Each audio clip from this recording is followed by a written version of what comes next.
and inpatients, we're estimating the cost to the hospital of treating the patients. We're not accounting for the cost of increasing bed capacity or staffing or the cost of commissioning treatment. So this diagram represents roughly, broadly, what the public patient pathway looks like in Ireland. So patients are generally referred to outpatient waiting lists by their GP. Following their first appointment, they'll either not require a further appointment, they will require a further appointment, or they'll be added to the day or inpatient waiting list for treatment. Once they've been treated, then they may not require any further treatment or appointments, or they might require a follow-up appointment or treatment. So this is, of course, just an outline. There are deviations from this. For example, it's not only GPs who refer to outpatient waiting lists, and GPs can refer patients directly for some treatments. And an example of that would be for treatments such as GI scopes, where they can be directly referred to the day patient list. So what's the current state of play with public waiting lists? So first, we see the total number of additions to each waiting list by month from 2015 to 2021. So these are the total number of patients that are added to the list. So seasonal variation aside, so it's a bit spiky, we see that generally they've been reasonably predictable over time. And towards the end of the distribution there, we can clearly see the impact of COVID from early 2020. So the decrease in additions to the outpatient list and the suspension of outpatient services obviously has a knock-on effect then to additions to the other waiting lists. If we look then at the total numbers on the waiting list, which is the navy line you can see here, numbers have been increasing for outpatients and day patients over time. While for inpatients, it's rather flat, and particularly, I guess there in around 2018, there did seem to be progress being made. This was likely due to the NTBF re-establishing their commissioning role, but the progress did seem to level off there again in 2019.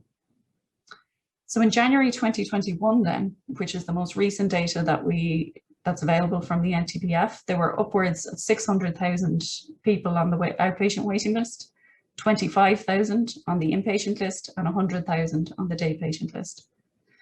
Of note also is the increase in the proportion waiting for long periods. So I've given an example here, which is the blue line, and this is the proportion of patients waiting for more than 12 months.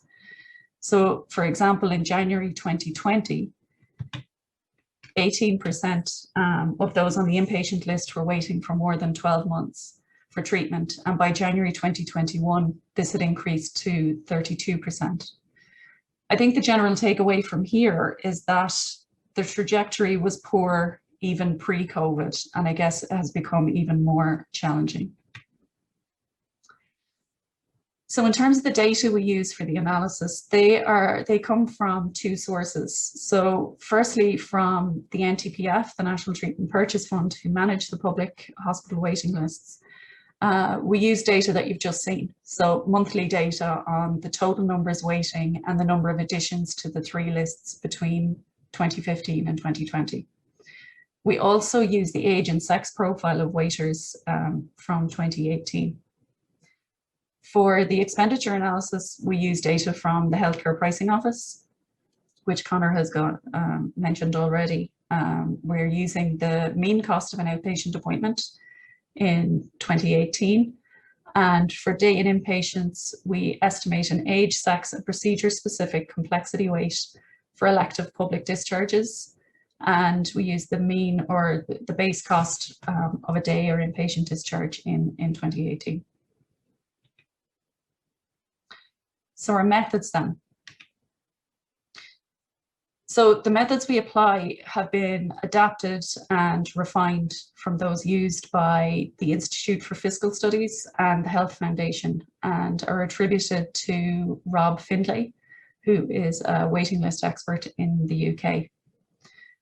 So taking activity first, the amount of additional activity required to reduce and maintain waiting lists at 12 weeks within 5 years, they're split into 3 distinct calculations. So firstly, we have the non-recurring activity, which we refer to as the backlog. So this is the number of people waiting for longer than 12 weeks at a point in time. And as I mentioned, 12 weeks is our target waiting time. Secondly, we have the recurring activity. This is the amount by which activity needs to increase each year above the established growth trend to stop waiting times from growing. And finally, we have the outpatient conversion, and we'll get into that more in a minute. So firstly, the backlog. So in this iteration, we've assumed that the backlog stopped growing at the end of December 2020. The calculation here involves the application of the total list growth rate to the total number of patients waiting and the additions growth rate to the number of patients waiting between 0 to 3 months. The difference then is the estimated backlog.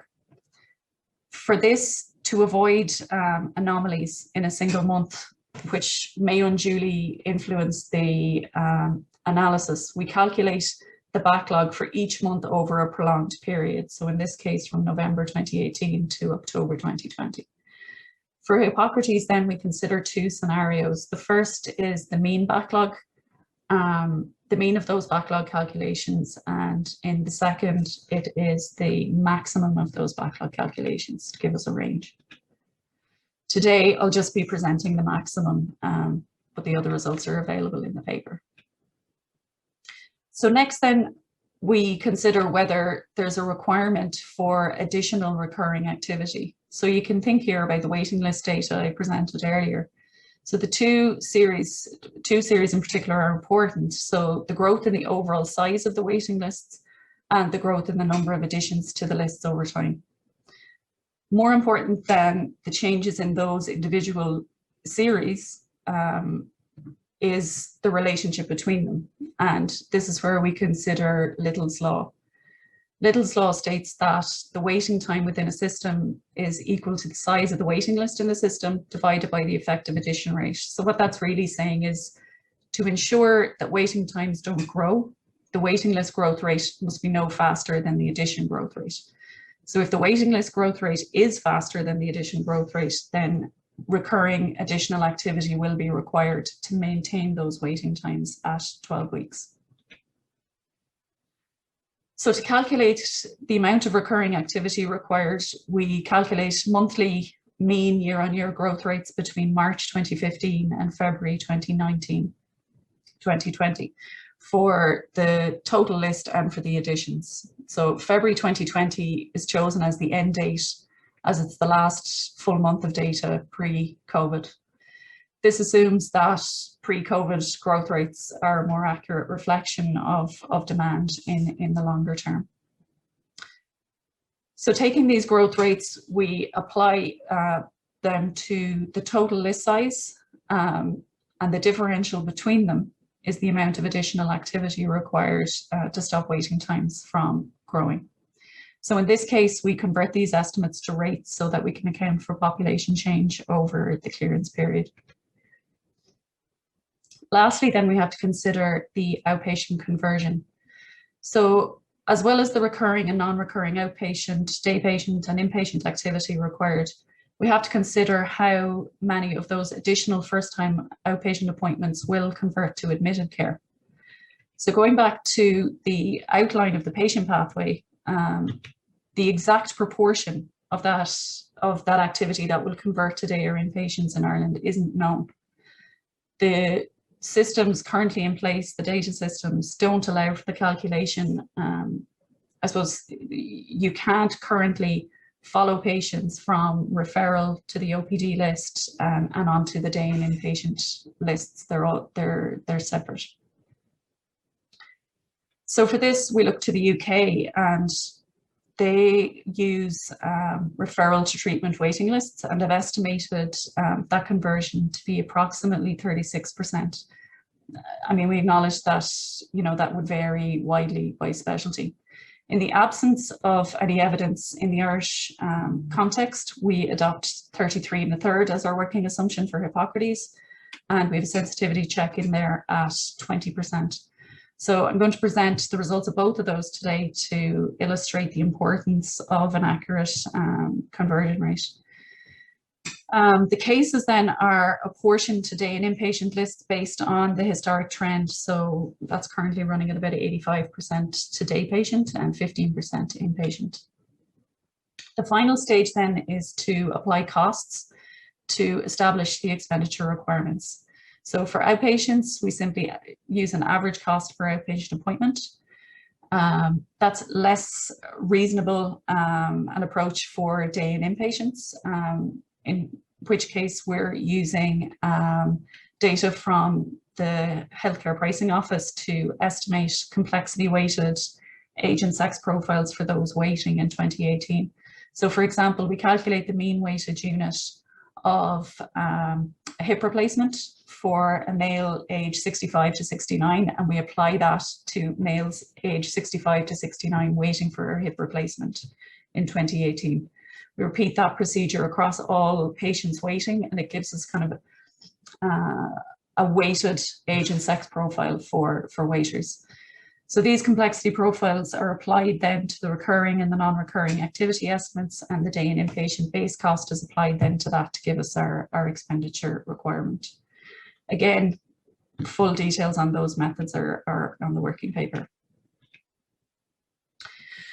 So getting into the findings then very quickly. So for the purpose of this presentation, I'm presenting the results with the varying OPD conversion rates and taking the maximum backlog estimate. So we're estimating that an additional 104,000 OPD appointments, between 34 and 45,000 day patient treatments and 7 to 10,000 inpatient treatments would be required each year of those 5 years. And that includes our OPD conversion for both. What you can see there is the difference that the OPD conversion rate makes, so differing from 130 million total expenditure to 164 million expenditure per annum. So for recurring activity then, we found that for each service, the list trend is greater than the addition trend, which you'll have seen earlier in the charts anyway. And this implies that recurring activity will be required to maintain those waiting times at 12 weeks. So we estimate an average of 33 to 48 million euro additional per year would be required to keep pace with demand above the trend. So in total then, we're estimating between 164 million and 212 million additional per annum is required to clear that backlog and maintain waiting lists at 12 weeks over 5 years. So almost 80% of that additional expenditure required over the 5 years is to clear that backlog. So to put this into context, this falls somewhere between 11 and 17% of equivalent activity in 2018, depending on the service. So to sum up then, the aim of the work was to estimate the additional activity and expenditure required to reduce waiting list backlogs and to maintain waiting times at 12 weeks over 5 years. So we found that substantial initial expenditure between 800 and 1.1 billion, or approximately 200 million per annum, would be required over the 5 years. Putting that expenditure in context, 200 million is approximately 3.3% of total expenditure in 2018, which was 5.9 billion euro. Expenditure then in subsequent years, so from 2026 onwards, will be approximately 65 million additional on top of the trend in order to maintain waiting lists at 12 weeks. As we saw in Conor's earlier presentation, it may be possible to make substantial savings in other areas of the acute hospital system, not disregarding the knock-on effects for the community. But for example, decreasing the number of avoidable hospitalizations could offset much of this expenditure in the acute hospital system. Finally then, I suppose just to acknowledge some recent policy developments, including additional funding for the NTPF and the extension of their remit to commission diagnostics. There's also been the announcement of 3 elective hospitals in Dublin, Cork and Galway, which have been announced, but obviously there's the issues with lead time with those. I suppose in terms of policy choices, selected to deal with the issue. The OECD have recently highlighted the importance of a combined approach of maximum waiting times, together with both demand and supply side policies and the monitoring of progress. Any steps that are to be taken, I guess, should be mindful of a multifaceted approach to ensure both a successful and, I guess, more importantly, a sustainable outcome. As I said at the beginning of the presentation, the analysis was carried out at a point in time, and I guess it's important that this will be regularly updated with the most recent data to account for different growth rates, etc., and the increasing backlog due to the third wave of COVID. Finally, then, I guess for future work, to provide more nuanced analysis, more detailed data would be required. So in this regard, I guess the value of a unique patient identifier can't be overemphasized, and the ability to track the patient through their care pathway from GP referral to OPD appointment to treatment would really be a game changer for this type of analysis.